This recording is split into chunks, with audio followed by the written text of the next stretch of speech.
Ang kagandahan ng Cebu, it's a production area which is a huge market in itself. So all that you need to do is just boost the production. May market ka na, hindi ka na tatawid pa ng dagat. 4 million yung population ng Cebu. At ang kanilang deficit sa kanilang fish supply is about 100,000 metric tons.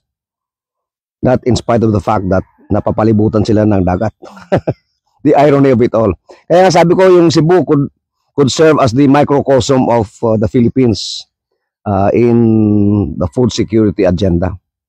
Kasi here is an area, malawak yung mga lupain, napapalibutan ng dagat, pero nag-i-import ng isda at walang produksyon para sa kanilang local market. This is actually the story of the Philippines. The irony of it all, no? So, sabi ko kay Gov Pam nga, sabi ko, let's make Cebu the model of the Philippines, no?